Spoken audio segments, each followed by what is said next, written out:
Hey, Milden Presbyterian Church, members and friends, and all others who are tuning in to our midweek meditation video. Welcome.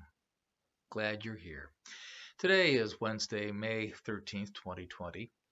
And in this midweek meditation format, we got started just during the pandemic, and it has been received very well. Many of you have really sent some very nice thoughts along about how valuable these are for your own edification, and I that makes me feel good. That gets me right there. Um, Often I use this meditation to talk about the biblical passage or passages upon which I'll be preaching for the coming Sunday.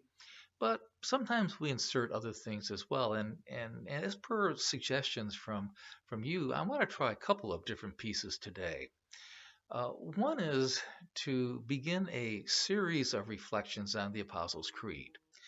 This is something that I've penned in years past, and I'd like to share these uh, vignettes with you over the coming weeks. The Apostles' Creed is way too complicated to do in just one 10-minute piece, but I'll take bits and pieces of the Creed and we'll look at them each week over the next several weeks. Also, I'd like to finish out our meditation today with uh, lifting up a hymn that was written in circumstances not unlike what we are facing now in the pandemic, where there is so much uh, stress and death. And it's a hymn that is remarkably joyful, grateful, even though it was created in the midst of very dark circumstances. We'll finish out with that. But first, let's look at this piece on the Apostles' Creed. The Apostles' Creed is used almost every Sunday at Milden Presbyterian Church, and we are not alone. Untold numbers of churches do the same, both Protestants and Roman Catholics. The only ones in our Christian family who do not are the Eastern Orthodox brothers and sisters. They account for about 11% of Christians worldwide, but they prefer the more stately sounding Nicene Creed, which, if you compare the Nicene Creed and the Apostles' Creed, they're both fairly brief, but the Nicene Creed is more theologically comprehensive and a little more sophisticated in its sound. But what they cover is essentially the same thing: Father, Son, and Holy Spirit. The Apostles' Creed is perhaps the most ancient of the Church's faith statements. It began to take its form around 180 AD in response to a heresy. Ultimately, it found a home in the baptismal liturgy. In the early church, you see, candidates prepared for membership with a lengthy period of moral and doctrinal instruction. When the moment came for them to be baptized, they would be asked, "What do you believe?" And they would answer, "I believe in the God the Father Almighty, maker of heaven and earth," and so on. It is still used at baptism, and the creed also serves as a faith affirmation following the sermon in many worship services. The creed covers an amazing array of beliefs in just a few phrases. In the meditations to come, we will explore each part in depth. So let's begin now with the two words that get it going. I believe. Believe. According to the dictionary, it means to have confidence in the truth or reliability of something without absolute proof. The Apostles' Creed is about religious assertions that we feel are so important that they are, in effect, the glue that holds our faith together. They are gutsy statements about life, death, God, and destiny. Make no mistake, the Apostles' Creed is about the things that make the world go round. Belief is not just about ideas in the head, it embraces the heart, the soul, and the body as well.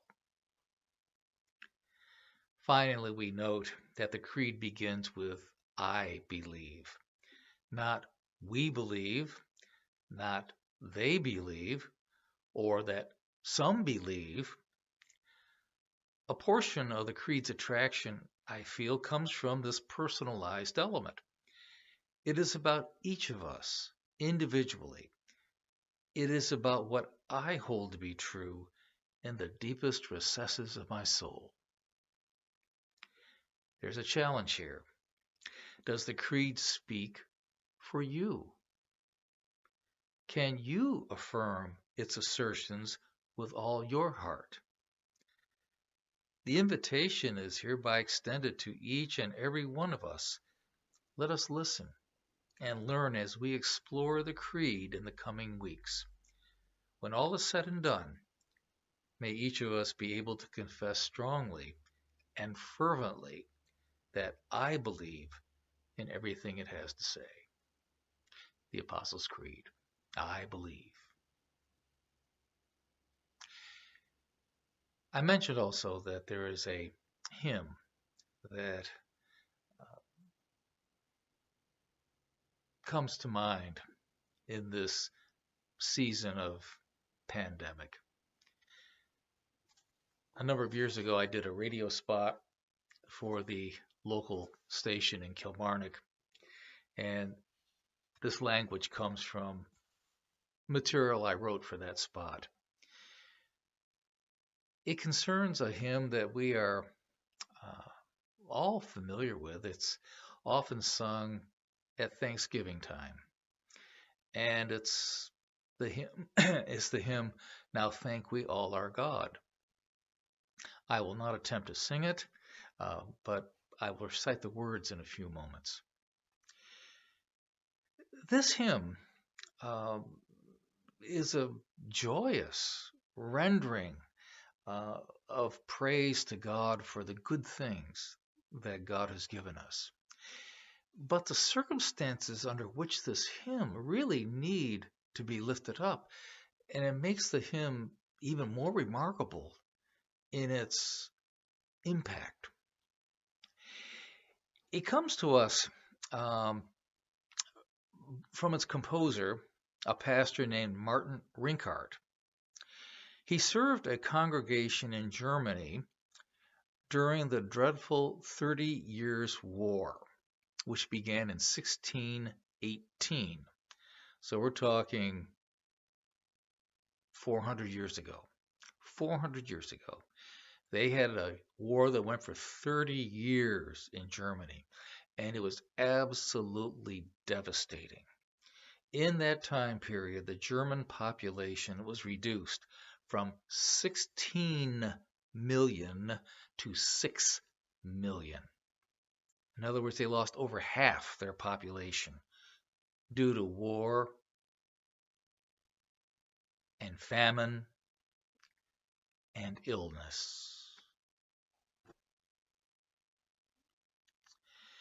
In 1 year alone, Pastor Rinkart buried 4,480 people, one of whom was his own wife. He could have easily become embittered, angry, and anti-God. How could God allow this sort of thing to happen? It's the perfect time for him to raise that question. And yet in 1636, in the midst of all of this, he penned this resolute and joyful hymn of praise. Such was his ability to see God's goodness and grace, even in the midst of so much sorrow. Let me read those words to you today, or at least the first two verses, to get a feeling for what he said. Now remember, here's a man who has buried so many people, and he has seen death all around him since 1618. So in 1636, he's been into it 20 years.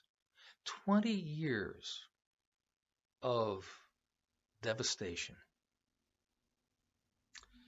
Now thank we all our God with heart and heads and voices. who wondrous things has done, in whom this world rejoices, who from our mother's arms has blessed us on our way with countless gifts of love, and still is ours today. O may this bounteous God through all our life be near us, with ever joyful hearts and blessed peace to cheer us, and keep us in his grace, and guide us when perplexed, and free us from all ills, including COVID-19. That's my insertion. And free us from all ills in this world and the next. How can a person be so joyful in a situation that is so grim? This is a testament to how the Spirit can help us see the good even in the midst of the bad. There is that light that shines in the dark. This is a gift from God. I mean, human eyes can't see this, but the Spirit of God can help us to see the good, even when everything around us suggests that there is no good at all. Martin Rinkert could see it and give praise where it was due, because he could still count his blessings, even in a context where there seemed to be no blessings left. There actually were, and he could see them and appreciate them and give credit where it's due.